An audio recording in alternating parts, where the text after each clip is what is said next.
This project will focus on the elements of social structure theory.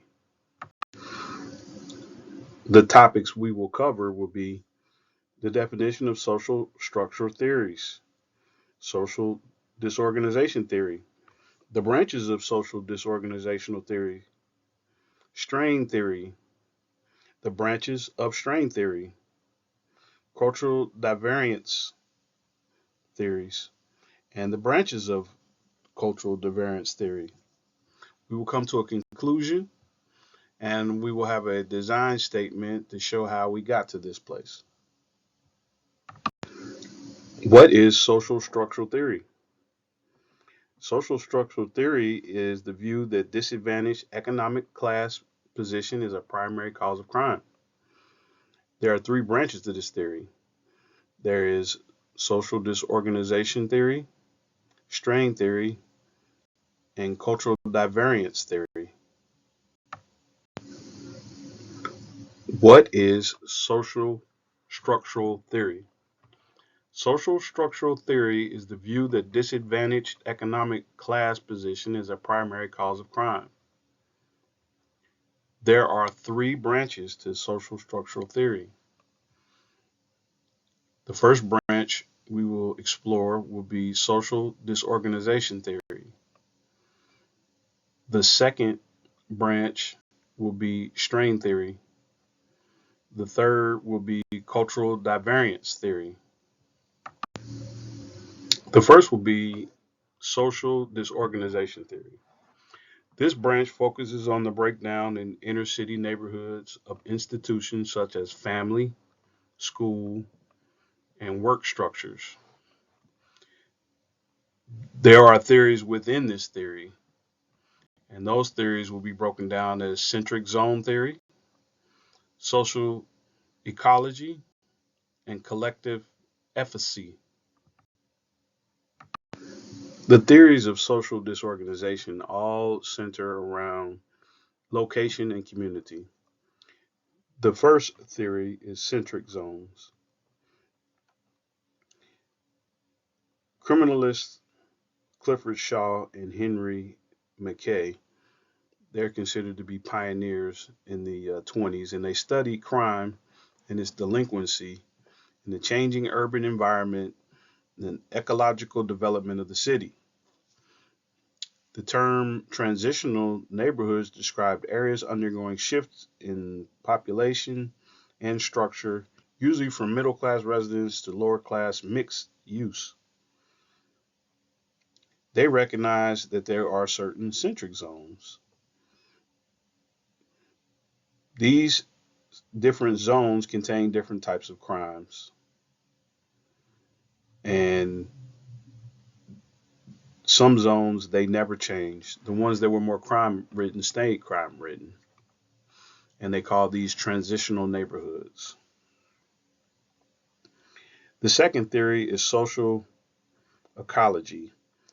And that means that there is an interdisciplinary approach to the study of independent social and environmental problems that cause crime.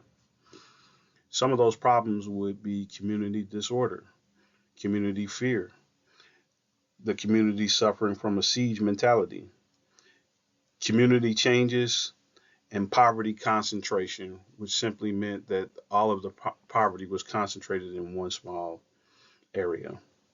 The third theory is collective efficacy, which simply means social controls exerted by cohesive communities and based on mutual trust, including intervention in the supervision of children and maintenance of public order. Those things could be institutional controls, like public schools or family, things that can be controlled by the community. There became a street efficacy, which is a concept in which most cohesive communities with high levels of social control, social integration foster the ability for children to use their wits to avoid violent confrontations and to feel safe in their neighborhoods. Adolescents with a high level of street efficacy and less likely to resort to violence themselves or to associate with delinquent peers. This simply means that people who had a higher belief in the social order, family, schools, churches, they are usually less likely to be violent or disorganized. The next branch of social structure theory is strain theory. This branch sees crime as a function of the conflict between people's goals and the means available to obtain them.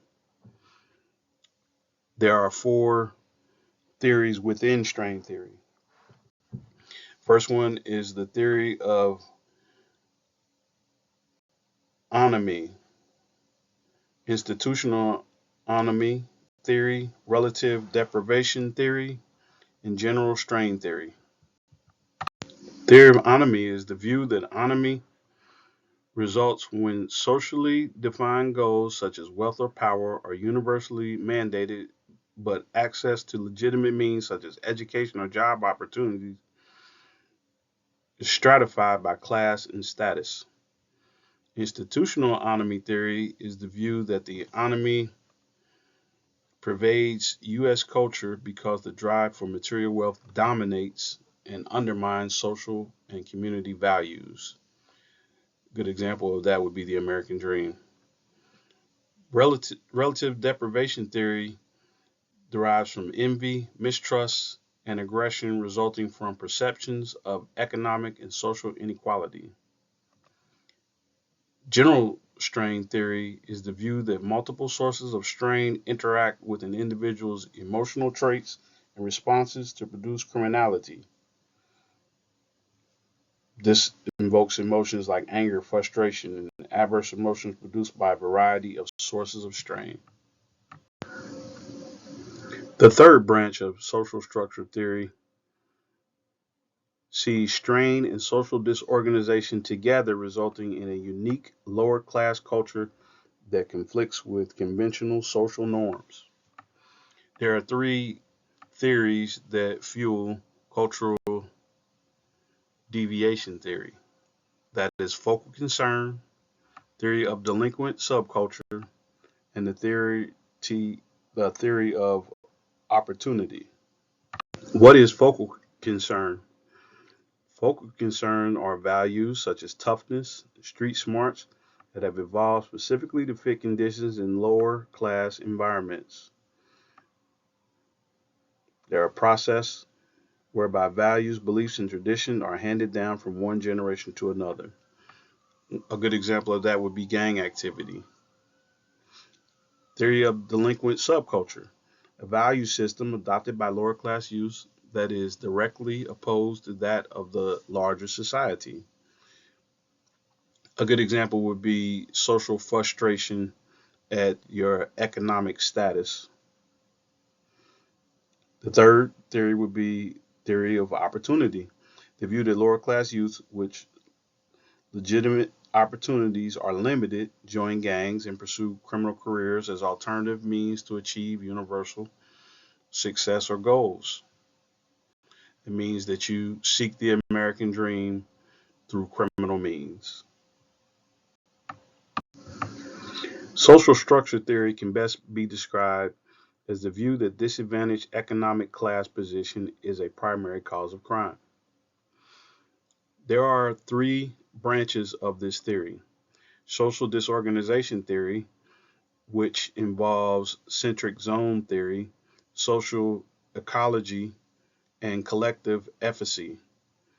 Strain theory, which involves anomie, institutional anomy theory, relative deprivation theory, and general strain theory.